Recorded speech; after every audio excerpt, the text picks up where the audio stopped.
have to work out for the future. Yeah, we're gonna make this happen. That's a round 2 thing. Perhaps they could even just be a part of the space, you know, like Cubby used to be. Just put them on the TV. Oh my God, love that. Just VN TV. That's what we can do. All right, we've got Ash banned away as well as the Renekton and the Vi, and there is Rumble, Nidalee, and Sejuani. So Tristana, Corki, both of them still up and available. Let's see what the priority is going to be here for T1 as Ezreal is going to be locked away first. And it makes me wonder if they want to play Ezreal mid. I think Guma on the Ezreal, unfortunately, just didn't look that good.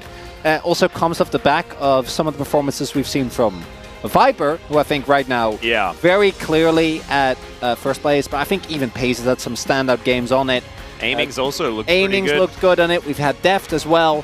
Henna has been a very early fan of this. Yeah. So him picking up doesn't come as too much of a surprise.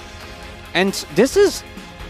I really, again, want to reiterate the confidence from BNK to say, pick Tristana again, do it. Yeah. Like, we don't care. Closer will lock in whatever is left open, and he will stop. And I gotta say, I really think that when it comes to the current level of tier list, something that Gen G was very vocal about, what T1 is doing makes complete sense. But after that first game, it gives me pause, Atlas. I think that they are trying to play a style that maybe doesn't work for them. I think Faker just hasn't looked good on the Tristana. He's had some games where he's like really popped off, but outside of that, hasn't been enough. The Corki would make a lot of sense here. Maybe they want to go for the Lucian. Maybe you just lock in Zyra here as well, because Raptor was pretty good on it. Wow. Instead, the Aatrox's going to be picked up, and now a couple of bans to protect it if they would like to use them, but not taking the Zyra, not taking the Corki. Kind of crazy to me. And Clear looked brilliant, honestly. Like, this is sort of shades of the Clear that we were seeing in Challenger that was just kind of smurfing on everyone. Yeah. He was so incredible. Him and Thanatos were so much better than everybody else. No other top laner really existed in Challenger when they were at their peak. No. I'm trying to think back to the Ilma days, but I don't think even he wasn't there. That was a different era. Unfortunately, the Yasuo ban, very cute here to come through. It's Closer, so it's not a surprise. You know he loves his melee picks. And Faker has been playing a lot of Yasuo, so probably knows how the matchup goes. In a bad way, as in not very fun for the Tristana. Not going to be the angle here. The Jace still going to get taken away.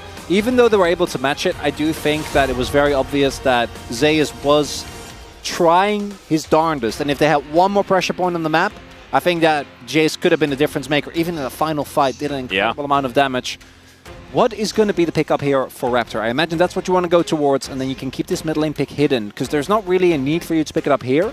And you can keep flexing the Ziggs as well. I think Zyra, if it ain't broke, don't fix it. Looked very, very good. And more plants was better than just, you know, the one plant with his rock friend, you know? I like it. Yeah. Yeah, it's one-to-one friend. Last time. Ooh, he's going to lock it this time. Yasuo and the Braum to be picked up here from Carrier. Oh, we haven't mentioned this yet, but this should seem obvious, right? Oh, God, yes. This is Closer. This is his most iconic champion. It's a champion that we've seen him be very hit or miss. I think this is a lot more consistent. I actually quite like this. We've seen Zeka have standout performances on this. Chovy's also picked it and was fine, but it's Gen G. The data isn't real. I gotta say, Atlas, I'm looking at this T1 comp, and you are very reliant on doing a really good job in your lanes, because I think that, unlike last game, the Yone fits much worse than the Jace did in this style of composition. You can try and play, you know, aggressively and go in with Daisy and Zisk instead of big combos. Faker can jump in. But if the game state is anything like last time, you don't have the Jace to bail you out. And I love the composition for BK. Good damage spread, good front line, lot of CC, and I think the lanes are actually looking quite good here for BNK. Now, T1 also had a lot of issues when it came to actual gameplay. Yeah. I imagine that they shore those up, but this isn't, I think, the type of draft that fills you with confidence. And imagine if BNK managed to get a big upset winner today. Would be huge for a team that struggled so much this summer. I would agree. And I want to go back to what the changes are here for T1, because we were seeing the Yone hover, and I thought that in the context of having Leona there, Yone worked. With the Braum, you'd love a Jace. Jace would be so nice, and of course was banned away this time around by BNK, but maybe it was a different way that they could have gone. That being said, if they just tidy up the play on the side of T1, it will be a very different story, right? We know what this team is capable of. They're world champions, reigning for a reason. See whether they can find that as we head to the Rift for Game 2.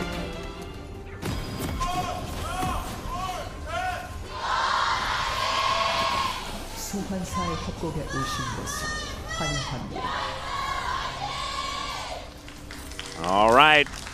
Here we are onto the Rift for game number 2. And we'll see whether T1 can bring us to a game 3 here. And Faker, as we see, getting the help from his teammates.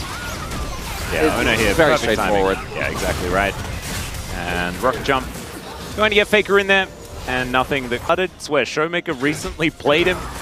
Thanks, APA. How it all goes, exactly right. All right, now we're all just piling in on top of Raptor. Can he get the buttons off? The answer is absolutely not. As now the Culling's coming in. Carrier so low, Faker also so low. Duro so slow though. And he's not going to be able to catch up to them. He might just be lying on the floor as well, and Oner's going to pick it up with the explosion of the Trigger Seed. We'll be able to at least take the first dragon once again. I don't think that there is going to be enough, although they are closing in. Duro, can he actually get them out of this pit? Gonna have a fight. Yeah, it's looking like it. As Mountain Drake, very, very tanky. Raptor is going to be able to secure it as now Duro making his way in. Faker going to get stunned, but the buffer was good. Now the Hextech Minefield is down, and Henna shoots it quite effectively. And Closer just doing his very best to try and hold onto this turret as Faker goes in. There's the bust shot, and there is the kill! Just stacks up the explosive charge and nowhere for Closer. Turret is not long for the World Atlas. And Closer may not be either, as there's the root caller.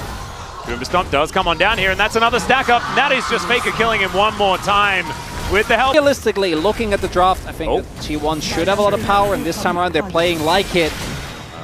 Weldon going to be employed here by Clear. Looks to clear out the wave as well, as now Oner's going to turn up at the same time. There are no minions left as he does flash on over, but there's the ulti from Zeus. There is the cleanup. They do manage to collect that kill, as now Raptor not finding any strangleside, I think. Believe we got word of that just prior, but Atlas, they've not really anything. They've gone one Drake. Yeah. Gone one Drake this game. They did. I don't know if they're going to get a whole lot more. Well, they're not going to get this Drake, because this one's going to T1. Yeah, I'm really trying to look for something, but I think T1 really cleaned up their game this time around, and they don't have vision. As it's just making the read Closer. Yeah. You can't make that back when you don't have your flash. Even if you do have your flash, late monsoon season. It is. There's a lot of water all over the place. I actually kind of miss living near the Han River, where I used to be able to like walk past and just see just how ridiculously overflowed it is. I kind of want to see the actual. The Baron. And yeah, Zeus might even be able to die on his own terms here on this one as well, as he does unbind. He's doing some tricky stuff, but the Infernal Chains will come on down, and there's the slam dunk. So they take the top laner. Raptor wanting to try and get in here. I don't know whether he's going to be able to, though. And Faker is going to be able to kill him in the meantime. Duro looking to flash away, but that is a reset on that rocket jump, and Faker's going to find even more. That's the double. They'll take a Baron to boot, and yes, BNK do manage to get their first kill of the game, but it's in trade for probably a Nexus after all things are said and done. I don't think you'll take that trade, Atlas. I was parsing the math. I was trying to figure it out. Baron minions. There are brushes everywhere, and this is what this comp does so incredibly well. Henna is going to get chunked out. Solar Flare is going to connect. There's the Mega Inferno Bomb doing a fair bit of work, and they're going for the re-engage. Can they find it as Clear, the one that managed to get a kill, is going to try and end the world, but unfortunately it's his that ends instead. And T1 getting a bunch of extra exit kills here as well. Zeus does fall down, so it is a 2-for-1 trade. Daisy also going to suffer her demise, but T1's still going to be able to get their prize. That is going to be the inner turret on the bottom side of the map, and they might be able to get even more. As I apologize for the rhyme halfway through there. It was not my intent, I promise. I didn't even notice it, Atlas. Oh, that's good. Just that's good. Being enamored by what is happening right in front of us on the screen. T1, get the bot lane in it. Actually take him down is, oh, but I don't know how they got here, but it's not good, Atlas! We're out of the replay, into the fire, and Gumayusi throwing through these Mystic shots. They might get Daisy, there you go, clear, looking for a flank angle. This is a bit weird, to be perfectly honest, because we're Alcove gaming, and now Gumayusi is in a little bit of, no, Clear's in a lot of trouble. And there's an ulti from Zeus, he dives in, they're able to take down Raptor, and now Faker, he just kills all of them. He gets a triple, Guma's gonna grab a double, it's a full house, Faker's full of Gumas, and they'll now move towards the enemy base and probably end this game. Yeah, say bad, Atlas. The super minions are knocking at the door, and T1 says, okay, yeah, we can help you out with that one. Yeah, I think it's time to stop messing around. Let's go to game 3 and really throw down in this one. There goes the Nexus. T1, a swift turnaround after what was a disappointing first game, and back to business